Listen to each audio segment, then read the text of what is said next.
Eu estava perto dela, pois me havia atrasado para caminhar com ela da sala de estar até a porta da frente. Isso já era muito, porque ela desabrochara subitamente e eu, sendo homem e apenas um ano mais velho, não desabrochara e mal me atrevera a me aproximar durante a semana que passáramos em casa. Eu nada diria naquele passeio de 3 metros, nem a tocaria. Mas tinha uma vaga esperança de que ela faria alguma coisa, daria uma pequena demonstração alegre de algum jeito, apenas pessoal, visto que estaríamos a sós. Tomara um encanto súbito no brilho do cabelo curto sobre o pescoço, na segura, calma confiança que cerca dos 18 anos começa a amadurecer e a cantar nas moças Yankees. A luz da lâmpada brilhava nas tranças louras do cabelo, já estava deslizando a outro mundo, o de Joe Jellic, que nos esperavam embaixo, no carro. Dentro mais de um ano, ficaria sempre fora de meu alcance. E enquanto esperava, sentindo os outros fora na noite nevoenta, sentindo a excitação da semana natalina e a de Alan ali se expandindo, enchendo o aposento com apelo sexual, frase indigna para exprimir uma qualidade que nada tem disso, uma criada entrou, vindo da sala de jantar, falou baixinho com Alan e entregou-lhe um bilhete. Ela o leu e os seus olhos esmoreceram, como quando a corrente falha nos circuitos rurais, e se perderam no espaço. Depois pousou em mim um olhar estranho, no qual eu provavelmente não aparecia. Sem palavra, seguiu a criada na sala de jantar e além. Fiquei sentado, folheando as páginas de uma revista, durante um quarto de hora. Joe Jellic entrou, vermelho de frio, com um lenço de seda brilhando em volta do pescoço, sob a gola do sobretudo de pele. Era um veterano e no Avenue era secundarista. Era proeminente, membro do Cerelo. Já estava pronta. Ellen, deixara a porta da rua aberta atrás de si e uma grande nuvem de ar gelado chegou da rua. Subiu até o meio da escada, pois era íntimo da casa, e chamou de novo, até que a senhora Baker chegou ao corrimão e disse que Alan estava embaixo. Então a criada, um pouco excitada, apareceu à porta da sala de jantar e chamou em voz baixa, Senhor Jellic. A cara de Joe ficou comprida enquanto se voltava, pressentindo uma notícia. Senhorita Ellen mandou dizer que vais à festa, pois chegará mais tarde. O que houve? Não pode ir agora, irá mais tarde. Hesitou, confuso. Era o último grande baile das férias e estava louco por Ellen. Tentara lhe dar um anel pelo Natal. Falhando nisso, mas conseguira que ela aceitasse uma bolsa de malha de ouro que custaria cerca de $200. Não era o único. Havia 3 ou 4 na mesma condição desesperada, e todos naqueles 10 dias que ela estivera em casa. Mas sua oportunidade vinha em primeiro lugar, porque era rico e simpático e então bom partido. De São Paulo, eu achava impossível que Ellen escolhesse outro, mas constava que se referir a Joe como perfeito demais. Suponho que sentisse falta de mistério. E quando um homem topa com uma moça que ainda não pensa no lado prático do C, a Samienito B e M. Está na cozinha? Disse Joe, com raiva. Não está, senhor. A criada parecia desconfiada e um pouco assustada. Está. Saiu na porta de serviço. Senhor Jellic, verei. Eu segui. A empregada sueca, lavando o prato, olhou de esguilha quando nos aproximamos e um tinido de panela marcou nossa passagem. A porta de serviço, com o ferrolho corrido, batia ao vento. Quando saímos ao pátio nevado, vimos a luz traseira de um automóvel dobrar a esquina na extremidade da escura viela. Joe disse, lentamente, irei atrás o disse lentamente. Não estou entendendo nada disto. Eu estava abalado demais pela calamidade para discutir. Corremos ao carro dele e arrancamos numa busca infrutífera e desesperada em todo o quarteirão onde ficava a casa, espiando para dentro de todos os carros que encontrávamos na rua. Passou mais de meia hora antes que ele começasse a perceber a inutilidade do esforço. Sente. Pole é uma cidade de cerca de 300 mil habitantes, e Jim Cathcart lhe lembrou que tínhamos de ir buscar outra moça. Como um animal ferido, deixou-se cair como uma massa melancólica de pele a um canto do carro,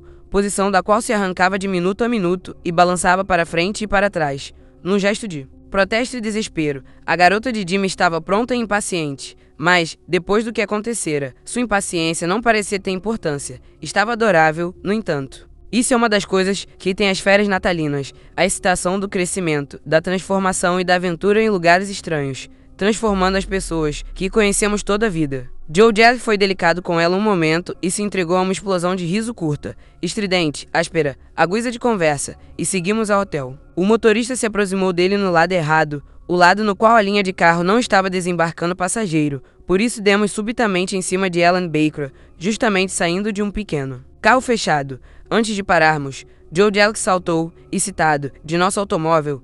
Ellen se voltou a nós, com um olhar vagamente perturbado, talvez de surpresa, mas certamente não de susto, no rosto. Não pareceu prestar grande atenção à nossa presença. Joe se aproximou com severa, digna, magoada e, me pareceu, correta censura na expressão. Eu segui. Sentado no cupê e não se apeara para oferecer a mão a Ellen, estava um homem de cara magra e rude, de cerca de 35 anos, com ar assustado e um leve sorriso sinistro. Os olhos eram uma espécie de insulto a todo o gênero humano, os olhos de um animal, sonolentos e repousados na presença de outras espécies. Eram tímidos, embora brutais, e desesperançados, embora confiados. Era como se sentissem impotentes para originar atividade, mas infinitamente capazes de se aproveitar de um simples gesto de fraqueza alheia. Vagamente o classifiquei como um desses homens que eu me habituara a considerar, desde a mais tenra juventude, como um flanador, com um cotovelo apoiado em balcão de fiteiro de cigarro, observando. Sabe lá através de que pequena fenda do espírito as pessoas que entram e saem? Frequentador de garagem, onde tem vagos negócios tratados em meias palavras, barbearias e vestíbulos de hotel. Em lugares assim, de qualquer maneira, é que eu colocaria aquele tipo, se era um tipo do qual me lembrava. Às vezes sua cara surgia num dos mais selvagens desenhos de Tad, e eu sempre lançara, desde minha meninice, um olhar nervoso aonde estava e o vira me observando e fazendo pouco caso de mim. Uma vez, em sonho, dera alguns passos em minha direção, sacudindo a cabeça atrás e resmungando, "Olá, garoto", com voz que pretendia ser tranquilizadora, e eu correr à porta, apavorado. Aquele homem era dessa espécie. Joe e Ellen se enfrentaram em silêncio. Ela parecia, como disse, estar aliada. Fazia frio, mas ela não notara que seu agasalho se abrira. Joe estendeu a mão e o apertou e automaticamente ela o segurou com a mão. De repente, o homem do cupê, que os observara em silêncio, riu. Foi um riso falso, feito com a respiração, apenas um gesto ruidoso da cabeça, mas era positivamente um insulto, se sei o que é um insulto, e que não se poderia deixar passar despercebido. Não me surpreendi quando Joe, que tinha o sangue quente, se voltou com raiva e disse, "O que foi?" O homem esperou um momento, com os olhos desviados, mas, mesmo assim, fitando e sempre vendo. Depois riu de novo do mesmo jeito. Ellen estremeceu, inquieta. "Quem é esse? Esse?" A voz de Joe vibrava de indignação. "Veja como falas", disse o homem, devagar. Joe se voltou para mim e disse, rapidamente, "Ed, leva Ellen e Catherine para dentro. Ellen, vai com Ed, vê como falas", repetiu o homem. Ellen fez um pequeno ruído com a língua e com os dentes, mas não resistiu quando a tomei no braço e a levei a uma porta lateral do hotel. Pareceu-me estranho que se sentisse tão impotente a ponto de permitir. Em silêncio, a luta iminente, gritei sobre o ombro, "Deixa disso, Joe.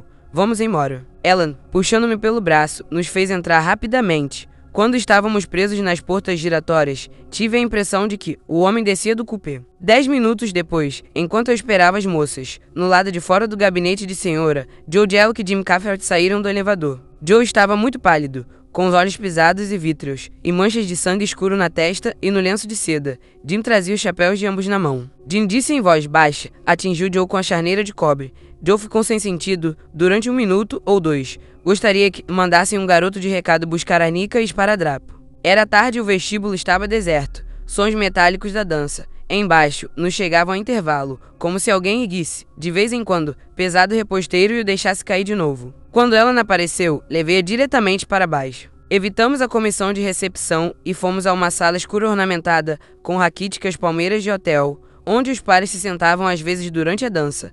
Ali contei o que acontecera. Disse ela, surpreendentemente, "Foi culpa de Joe."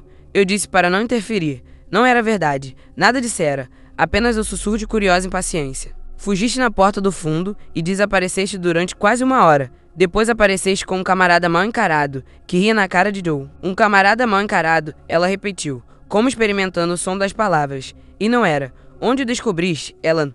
"No trem." Imediatamente pareceu lamentar o que dissera. "É melhor que não te metas em coisas que não são de tua conta. Ed, vê o que aconteceu a Joe." Fiquei de boca aberta. A ver ali, sentada a meu lado, imaculadamente encantadora, com o corpo desprendendo onda após onda de frescor e elegância, e a ouvir falar daquela maneira, mas o homem é um selvagem. Nenhuma moça estaria em segurança consigo. Usou uma charneira de cobre contra Joe. Uma charneira de cobre. Isso é assim tão ruim? Perguntou aquilo como faria pergunta, alguns anos antes. Finalmente me olhou. Na verdade, queria uma resposta. Durante um instante foi como se tentasse reassumir uma atitude que quase desaparecera. Depois se obstinou de novo. Digo se obstinou porque eu começava a notar que, quando se referia àquele homem, as pálpebras desciam um pouco, dissimulando algo. Era quando eu deveria ter dito algo, suponho, mas, a despeito de tudo, não pude a fazer refletir, estava demasiado preso pelo encanto de sua beleza e sucesso. Começava até a achar desculpa para ela, que talvez o homem não fosse o que parecia, ou, talvez, de maneira mais romântica, estivesse envolvida com ele a contragosto para proteger outra pessoa. Nesse momento, começaram a entrar pessoas na sala, que foram falar conosco. Não podíamos conversar mais e assim entramos e cumprimentamos a comissão de recepção. Depois a entreguei ao alegre e irrequieto mar da dança, onde ela se move num remoinho, entre as agradáveis ilhas de guloseimas coloridas postas sobre mesas e a brisa do sul dos instrumentos, metálico soprando do vestíbulo. Depois de algum tempo, vi Joe Jellic sentado num canto, com um pedaço de esparadrapo na testa, observando Ellen como se fosse ela quem o abatera, mas não me dirigi a ele. Sentia-me esquisito, como me sinto quando acordo depois de dormir uma tarde inteira, estranho e indisposto, como se algo tivesse acontecido no intervalo que modificasse os valores de tudo, mas que eu não via. A noite escoa entre fases sucessivas de cornetas de papelão, quadros de amadores e o relampaguear das lâmpadas fotográficas para jornais da manhã. Depois foi a grande marcha e a ceia, e, cerca das 2 horas, alguns membros da comissão, vestidos como compadres de revista, invadiram a festa e foi distribuído um jornalzinho jocoso criticando os acontecimentos da noite. E durante todo o tempo, no canto do olho, eu observava a cintilante orquídea no ombro de Ellen, enquanto se movia de um lado a outro na sala. A observei, com pressentimento definido, até os últimos grupos sonolentos encherem o elevador. Depois, oculta num grande casaco de pele informe, saiu a noite clara e seca de Minnesota. Segundo é uma baixada intermediária, na encosta de nossa cidade, fica entre o bairro residencial, no alto da colina, e o bairro comercial, no nível do rio.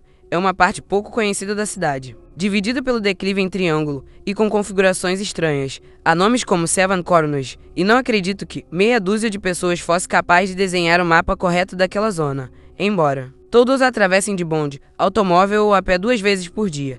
Embora fosse uma zona comercial, seria difícil para mim determinar qual o gênero de negócio exercido em sua atividade. Sempre havia longas filas de bonde esperando a partida. Havia um grande cinema e muitos outros menores, com cartazes de Rude Gibson, cães adestrados e cavalos adestrados nas fachadas. Havia pequenas lojas com quadros de Old King Braid e The Liberty Boys a 76 na vitrine, e bola de gude, cigarro e doce dentro. E, ao menos um lugar definido, um vendedor de fantasia, que todos procurávamos ao menos uma vez por ano. Houve uma época em minha mocidade, na qual fiquei sabendo que, no lado de certa rua escura havia prostíbulo, e em toda a zona havia casa de penhor, joalheiro barato, pequeno clube atlético, ginásio e salão de dança mais ou menos barulhento. Na manhã seguinte à festa do clube Cotillier, acordei tarde com preguiça, com a feliz sensação de que, por mais 1 ou 2 dias, não haveria capela nem aula. Nada a fazer além de esperar outra festa noturna. O tempo estava límpido e claro, um desses dias que fazem a gente se esquecer de como está frio, até que o rosto fica gelado, e os acontecimentos da véspera pareciam apagados e muito distantes. Depois do almoço, desci a cidade baixa a pé, através de uma neve ligeira e agradável, em pequenos flocos que provavelmente cairiam durante toda a tarde, e estava mais ou menos na metade daquela parte. Média da cidade, tanto quanto posso saber, não há um nome específico para ela, quando subitamente todas as ideias indolentes que eu tinha na cabeça desapareceram e comecei a pensar seriamente em Ellen Baker. Comecei a me preocupar com ela como nunca me preocupei com ninguém além de mim. Até então, diminuí o passo, com o vago desejo de voltar à cidade alta, de procurá-la e falar-lhe. Depois me lembrei de que estava num chá e continuei meu caminho, mas, ainda mais que nunca, pensando nela. Nesse momento, o caso se abriu de novo. Nevava e eram 4 horas de uma tarde de dezembro, quando há um começo de escuridão no ar e os lampiões da rua principiam a se acender. Passei numa espelunca, que era uma combinação de restaurante e salão de bilhar, com um braseiro cheio de cachorro-quente na vitrine e alguns vadios perambulando em volta da porta. As luzes estavam acesas dentro, não luzes brilhantes, mas apenas algumas lâmpadas amarelas e mortiças no teto. E o clarão, que lançavam no ar enfumaçado, não era claro bastante para nos tentar a olhar para dentro. Quando eu passava, pensando profundamente em ela no tempo todo, examinei no canto do olho o quarteto de vadios. Não andara meia dúzia de passos rua abaixo, quando me chamou, não pelo nome, mas de maneira que era claramente dirigida a meus ouvidos. Pensei que era um tributo prestado a meu sobretudo de pele e não prestei atenção. Mas, um momento depois, quem quer que fosse me chamou de novo, com voz peremptória. Fiquei aborrecido e me voltei. Ali, no meio do grupo, a menos de 10 passos e me olhando com aquele mesmo meio sorriso de mofa, que dirigira Joe Jellic, estava o homem da cicatriz e de rosto fino da véspera. Vestia um sobretudo preto, bem cortado, abotoado até o pescoço, como se sentisse frio. Tinha as mãos nos bolsos, usava chapéu de coco e botinas altas de abotoar. Fiquei desnorteado e durante um momento hesitei. Porém estava mais que tudo furioso, sabendo que era mais ligueiro com os punhos que Joe Jellic. Dei um passo em sua direção. Os outros homens não estavam me olhando. Não creio que me viram, mas eu sabia que aquele me reconhecera. Nada havia de casual em seu olhar. Nenhum engano possível. Aqui estou. O que pretende fazer agora? Pareciam dizer os olhos. Avancei outro passo e ele riu silenciosamente, mas com enorme desprezo, e recuou ao meio do grupo. Eu falaria, não estava certo do que diria, mas, quando cheguei junto, mudara de ideia e batera em retirada ou queria que eu o seguisse para dentro, porque se afastara, e os 3 homens restantes observavam minha chegada sem curiosidade. Eram todos do mesmo tipo, escaninhos, mas, ao contrário do outro, mais brandos que truculentos. Não descobri malícia pessoal no olhar coletivo que me lançaram. Perguntei, entrou? Olharam uns aos outros com a desconfiança. Trocaram uma piscadela e, depois de uma pausa perceptível, um disse, quem entrou? Não sei o nome. Houve outra piscadela. Aborrecido e resoluto, passei por eles. Entrei no salão de bilhar. Havia algumas pessoas junto a um balcão onde se servia comida, e mais algumas jogando bilhar, mas não estava entre os presentes. De novo hesitei. Se sua ideia era me arrastar a algum canto escuro do estabelecimento, pois havia algumas portas meio abertas no fundo, eu precisaria de reforço. Foi ao homem que estava atrás do salão. Cadê o camarada que entrou ainda agora aqui? Ficara de sobreaviso imediatamente, ou seria imaginação minha? Qual camarada? Magro, chapéu de coco. Há quanto tempo? Há 1 minuto. Abanou a cabeça de novo. Não vi. Esperei. Os 3 homens que estavam na rua entraram e estavam alinhados a meu lado, no balcão. Sente que todos me olhavam de maneira peculiar. Sentindo-me desamparado e cada vez mais impressionado, virei as costas subitamente e saí. Um pouco adiante, voltei-me de novo e olhei bem o local, de maneira que pudesse reconhecê-lo e localizá-lo outra vez. Na próxima esquina, comecei a correr impulsivamente. Encontrei um táxi diante do hotel e mandei tocar de novo a cidade alta. Ela não estava em casa. Senhora Baker desceu e conversou amigo. Parecia inteiramente satisfeita e orgulhosa da beleza de Elanie. Ignorante de que algo ia mal ou de que algo extraordinário acontecera na noite anterior, estava contente porque as férias quase terminaram. Era um esforço e ela não era muito forte. Depois disse algo que me aliviou enormemente o espírito. Estimava que eu tivesse aparecido, porque, naturalmente, Ellen gostaria de me ver e havia tão pouco tempo. Ela voltaria às 8h30, naquela noite. Nesta noite, pensei que era só depois de amanhã. Ela visitará os Broco em Chicago. Querem-na para uma festa. Resolvemos isso hoje. Irá com as meninas em Ingersoll nesta noite. Fiquei tão contente que, só com dificuldade, pude me abster de apertar sua mão.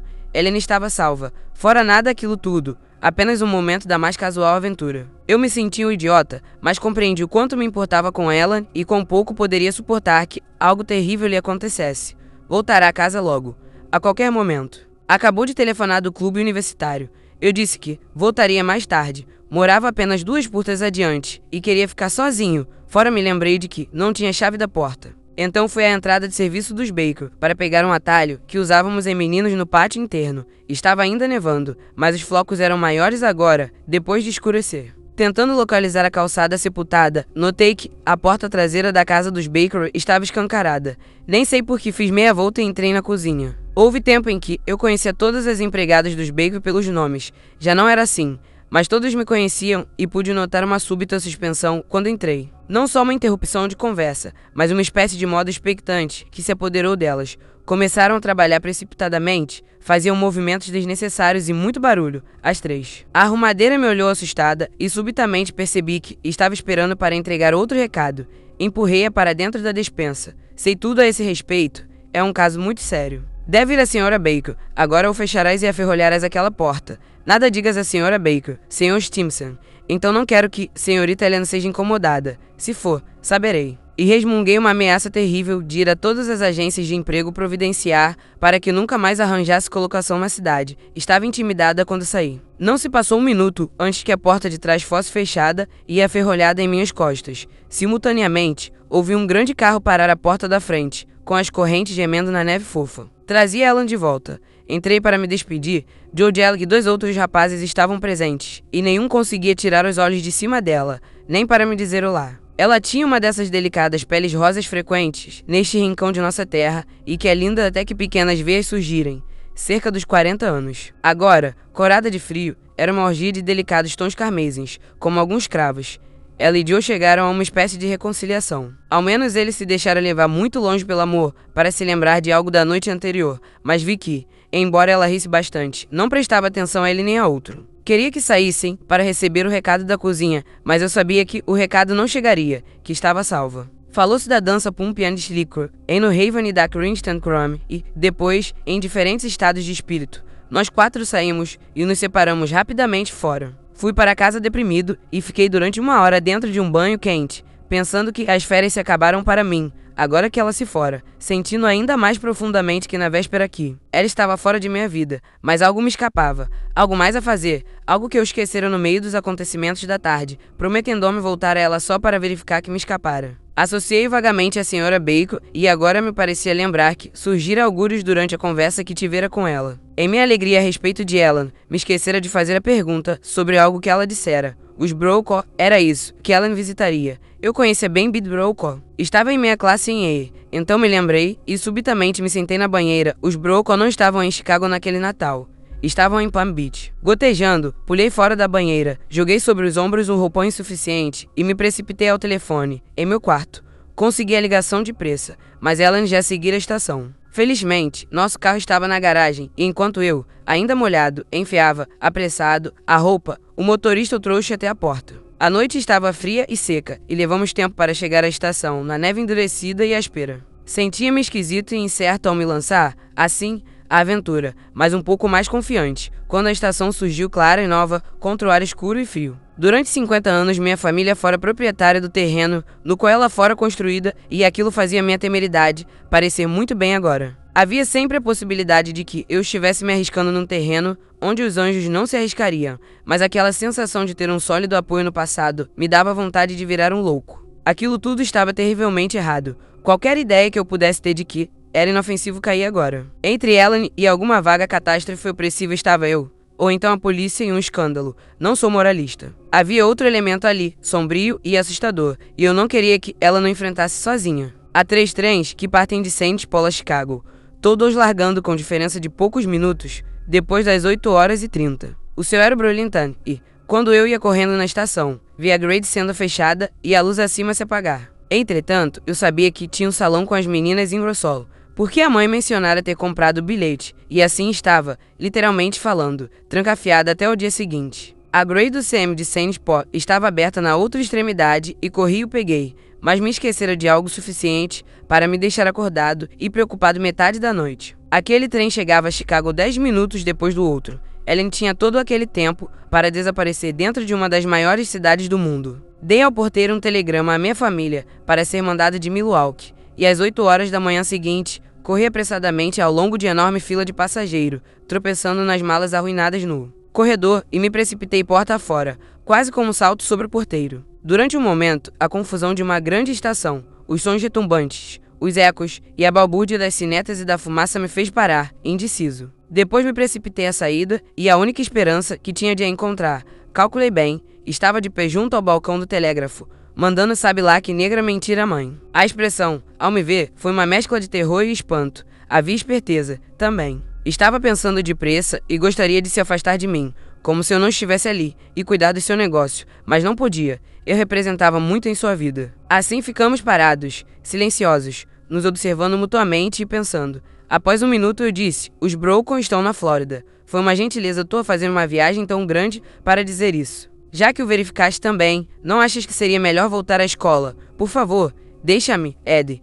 Irei a Nova York contigo. Resolvi voltar mais cedo também. Farias melhor me deixando em paz. Os olhos adoráveis se contraíram e o rosto tomou uma expressão de resistência de animal mouco. Fez um esforço visível, a astúcia foi escondida por ele. Depois ambos desapareceram e no lugar estava um alegre sorriso tranquilizador que poderia fazer tudo, menos me convencer. Ed, seu tolo. Não achas que já tenho idade para me cuidar?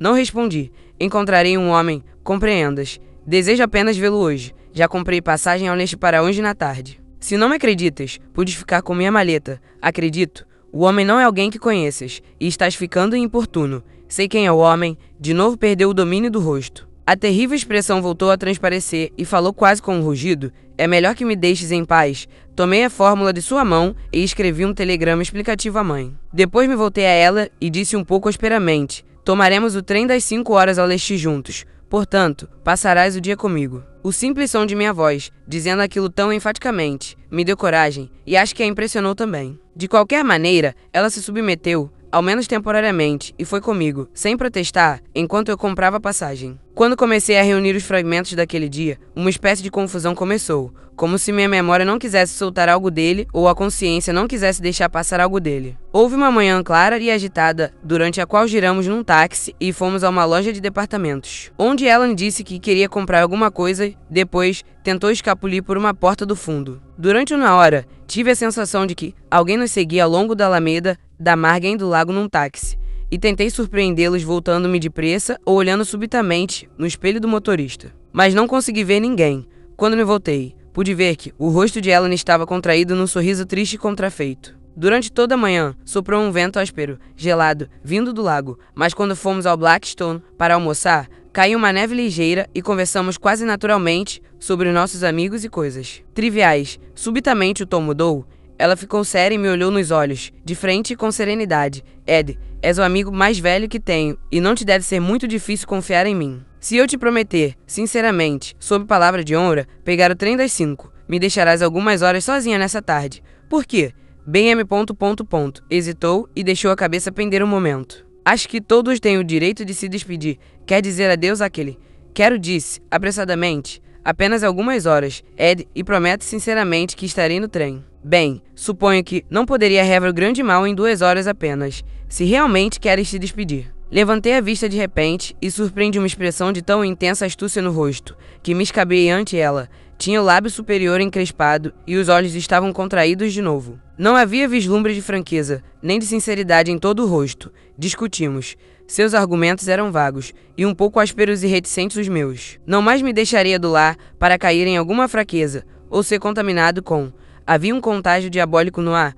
Continuou tentando dar a entender, sem prova convincente, que tudo estava bem. Mas estava possuída demais pela coisa, fosse o que fosse, para arquitetar uma história real, e queria se agarrar a qualquer corrente de ideia que pudesse se formar em minha mente a trabalhar até onde valesse a pena. Depois de cada sugestão tranquilizadora, olhava-me intensamente, como se esperasse que eu me espraiasse em algum confortador sermão moral com o costumeiro doce no fim, que nesse caso seria sua liberdade, mas eu a estava fatigando um pouco. 2 ou 3 vezes, faltou apenas um segundo toque de pressão para levar ao ponto de lágrima, o que, naturalmente, era o que eu queria, mas não parecia possível. Quase que a tinha, quase possuía sua atenção íntima, e então me escapava. Eu a fiz entrar cruelmente num táxi, cerca das 4 horas, e partimos à estação. O vento estava forte outra vez, com um toque de neve, e as pessoas na rua, esperando os ônibus ou bondes pequenos demais para levar todo mundo, pareciam frias, perturbadas e infelizes. Tentei pensar como éramos afortunados em estarmos bem instalados na vida e termos quem cuidasse de nós,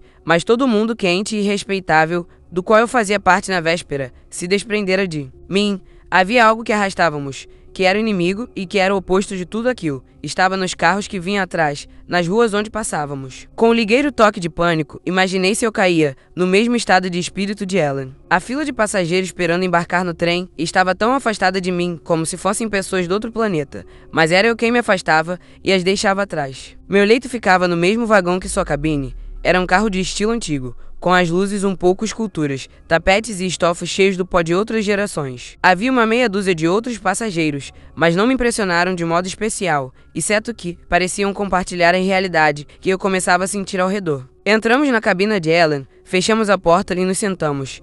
De repente, passei os braços em sua volta e a puxei a mim com aquela ternura que eu conhecia, como se fosse uma menina, como era. Resistiu um pouco, mas depois de um momento se submeteu e se deixou ficar, tensa e rígida, em meus braços. Eu disse, desesperado, Ellen, pediste para eu confiar em ti. Tens muito mais razão para confiar em mim. Não ajudaria a te livrar de tudo isso se me contasses um pouco da verdade. Não posso, disse ela muito baixo. Isto é, nada tenho a dizer. Encontrou esse homem no trem quando ias para casa e te namoraste. Não sei. Digas, Ellen, tu te apaixonaste por ele. Não sei. Por favor, deixa-me sozinha. Chama como quiseres. Ele tem uma espécie de poder sobre ti. Está querendo te usar? Está tentando obter algo de ti? Não está apaixonado. O que importa? Disse com voz fraca. Importa. Em vez de tentar lutar contra essa coisa, tentas lutar contra mim. Eu amo. Ellen, ouves? Estou dizendo assim, de repente. Mas isto não é novo em mim. Eu te amo. Olhou-me com um esgar no rosto gentil. Era uma expressão que eu ouvi algumas vezes em homens teimosos que não querem ser levados para casa.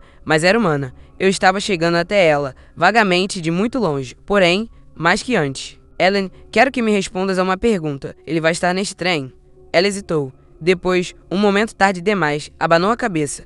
É bom que tenhas cuidado, Ellen. Perguntarei mais uma coisa e quero que faças muita força para responder. Vindo a oeste, quando foi que esse homem entrou no trem? Não sei, o disse com esforço. Exatamente naquele momento, percebi, com a inquestionável certeza reservada aos fatos, que ele estava no lado de fora da porta. Ellen também sabia disso. O sangue fugiu do rosto e aquela expressão de perspicácia animal estava voltando. Escondi a cara nas mãos e tentei pensar. Devemos ter ficado ali sentadas, sem palavra, durante bem mais de 1 hora. Eu tinha consciência das luzes de Chicago, depois as de Inalud e as dos subúrbios sem fim, ficando atrás, e em seguida não havia mais luz e ganhamos as escassas planícies de Illinois. O trem parecia se encolher sobre si mesmo, dava a impressão de estar sozinho. O porteiro bateu à porta e perguntou se podia abrir a cama. Eu disse que não e ele foi embora. Depois de um momento, eu me convenci de que a luta que inevitavelmente se travaria não estava além do que ainda me restava de sanidade, de fé na essencial retidão das coisas e das pessoas. Que o propósito daquele indivíduo era o que chamamos de criminoso, eu tinha como certo,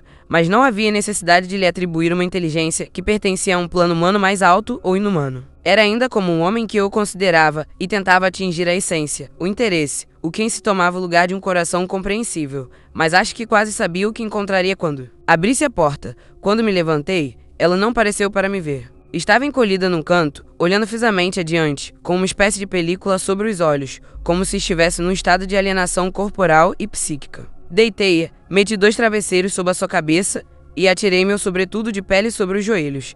Depois, ajoelhei a seu lado, beijei as 2 mãos, abri a porta e saí ao corredor. Fechei a porta atrás de mim e fiquei encostado nela durante 1 minuto. O carro estava escuro, salvo as 2 luzes do corredor, uma em cada extremidade. Não havia som além do gemer dos engates e do ligeiro clique dos trilhos e o ressonar forte de alguém próximo da ponta do carro. Depois do instante, percebi o vulto de um homem parado perto do refrigerador de água, no lado de fora do salão de fumar, com um chapéu de coco na cabeça, a gola do sobretudo levantada em volta do pescoço como se tivesse frio, as mãos metidas nos bolsos. Quando vi, ele se voltou e entrou no salão de fumar. Eu o segui. Estava sentado no canto mais afastado do comprido banco de couro. Tomei a cadeira de braço perto da porta. Quando entrei, acene com a cabeça e ele respondeu com um daqueles horrendos risos mudos. Mas, nessa vez, se prolongou. Parecia durar sempre. Mas para o interromper, perguntei com voz que tentei mostrar natural. De onde és? Parou de rir e me olhou perscrutadoramente, tentando descobrir meu jugo. Quando resolveu responder, a voz era abafada como se falando através de uma echarpe de seda, e parecia vir de muito longe. Sou de Santa Apolo. Jack, vieste fazer uma visita ao lar. Fez que sim com a cabeça. Depois tomou uma respiração funda e falou com voz áspera e ameaçadora. Será melhor que desembarques em Fort Wayne. Jack, ele estava morto e no inferno. Estivera morto todo o tempo, menos aquela força que circulara nele, com sangue nas veias, levando até Santa Apolo de volta, e que o abandonava agora. Um novo perfil começava a surgir, através da figura palpável que derrubara Joe Gelb. Falou de novo, com uma espécie de esforço arquejante. Desembarcarás em Fort Wayne, Jack, ou te farei desaparecer. Mexeu a mão dentro do bolso do sobretudo e me mostrou a forma do revólver. Abanei a cabeça.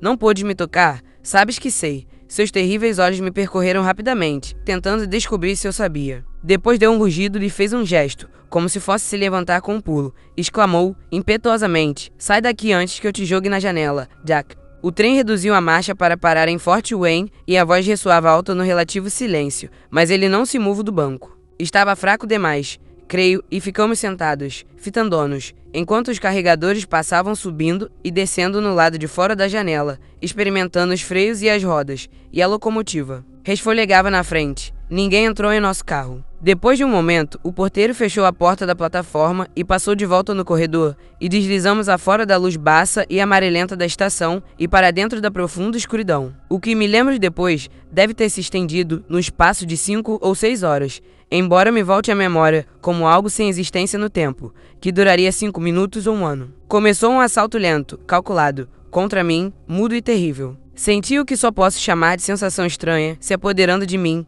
semelhante à sensação que sentira de tarde, porém mais profunda e mais intensa. Nada mais que a sensação de ser arrastado afora de mim, e segurei os braços da cadeira convulsivamente, como para me agarrar a um objeto do mundo dos vivos. Às vezes, sentia-me sendo levado com um empurrão. Havia quase um agradável alívio naquilo, uma sensação de despreocupação. Então, com violento esforço de vontade, de novo eu tomava impulso para dentro do salão. De repente compreendi que, a partir de certo momento, deixara de odiá-lo, deixara de me sentir violentamente contrário a ele. Ao perceber isso, fiquei frio e o suor me inundou a testa. Estava contornando minha repulsa como contornara de Ellen vindo no trem a oeste. E era justamente aquela força que obtinha roubando-a dos outros, que o levara ao ponto de violência concreta em Santa Paula, e que, diminuindo e se esgotando, ainda mantém lutando. Deve ter pressentido aquela fraqueza de meu coração, porque falou logo, em voz baixa, inexpressiva, quase gentil, é melhor ir embora agora, ou, não irei, forcei-me a dizer. Como queiras,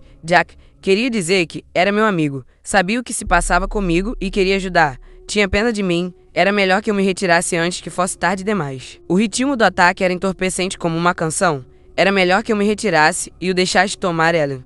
Com um pequeno grito, endireitei-me na cadeira. Eu disse, com voz trêmula, o que pretendes dessa moça? Tornar sua vida um inferno. Seu olhar tinha um fulgor de surpresa muda, como se eu estivesse castigando um animal que não tinha consciência da falta cometida. Por um instante, fraquejei. Depois continuei. Cegamente, tu a perdeste. Ela depositou confiança em mim. De repente, a sua atitude ficou ameaçadora, de raiva, e ele exclamou, com voz gélida, és um mentiroso. Confia em mim. Não pôdes tocar nela. Está salva. Ele se controlou. O rosto ficou meigo e sente que aquela curiosa fraqueza e indiferença se apoderavam de mim outra vez, de que adiantaria tudo aquilo. E, então, num lampejo de intuição, compreendi a verdade. Não te resta muito tempo. Eu disse. Morreste ou foste morto não longe daqui. Então viu que não vira antes. A sua testa estava perfurada por um pequeno buraco redondo, como deixado por uma escápula grande para quadro numa parede de estuque. Agora te afundas. Só conseguiste algumas horas. A viagem para casa acabou. Seu rosto se contraiu, perdeu toda a aparência humana, morta ou viva. Ao mesmo tempo, o salão se encheu de ar frio, com um ruído que era algo entre um paroxismo de tosse e um horrível acesso de riso. Ficou em pé, exalando vergonha e blasfêmia. Gritou, verás. Eu te mostrarei. Deu um passo em minha direção, depois outro, e foi exatamente como se uma porta estivesse aberta atrás dele, escancarada sobre um incomensurável abismo de treva e corrupção. Houve um grito de agonia mortífera, vindo de dele ou de algum lugar à sua retaguarda. Abruptamente, a força abandonou em longo suspiro soluçado e ele desabou ao chão. Não sei quanto tempo fiquei ali sentado, ofuscado de horror e exaustão.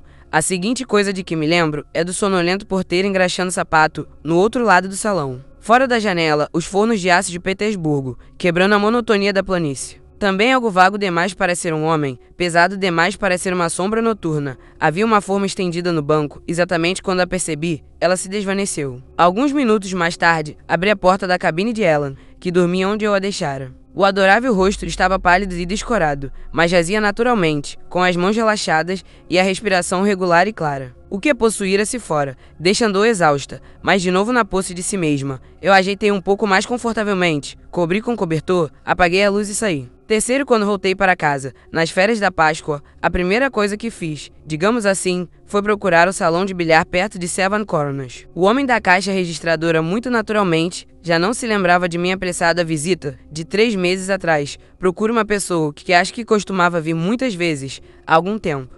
Descrevi o homem bastante cuidadosamente. Quando acabei, o caixa chamou um camaradinha que parecia um jockey e que estava sentado ali perto com o ar de quem tinha algo muito importante a fazer, mas de que não conseguia se lembrar. Ei, Shorty, conversa com este sujeito. Acho que está procurando Joe Varland.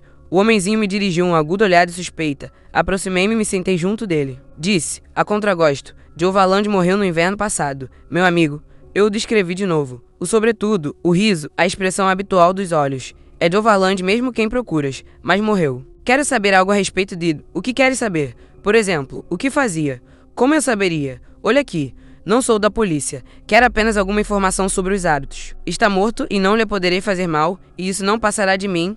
Bem, hesitou, olhando-me de cima a baixo. Gostava muito de viajar. Meteu-se numa briga na estação de Petersburgo e uma bala o atingiu. Acenei com a cabeça. Peças esparsas daquele jogo de paciência começavam a se ajuntar em minha cabeça. Por que andava tanto em trem?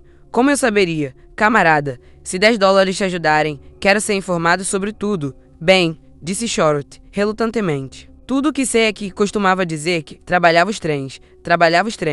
Tinha uma especialidade sobre a qual não gostava de falar muito. Costumava trabalhar as moças que viajavam sozinhas em trem. Nunca alguém soube grande coisa a esse respeito. Era um fulano muito fechado em copa, mas às vezes aparecia aqui, cheio da grana, e dava a entender que era o lucro do negócio. Agradeci, dei os $10 e saí muito pensativo, sem mencionar aquele fulano que Joe Varland fizera a última viagem à terra natal. Ela não veio ao oeste nas férias da Páscoa. Mesmo que viesse, eu não lhe daria a informação. Ao menos, eu a vi quase todos os dias durante este verão e sempre nos arranjamos para conversar sobre tudo, exceto aquele assunto. No entanto, às vezes fica calada sem motivo, quer ficar muito junto a mim e sei o que vai em seu espírito. Naturalmente deixará a escola neste outono, e ainda tenho mais 2 anos em New Haven. Assim mesmo as coisas já não parecem tão improváveis quanto pareciam há alguns meses. Ela me pertence, de certa maneira. Mesmo se eu a perder, ela me pertence. Quem sabe? De qualquer maneira, estarei sempre perto.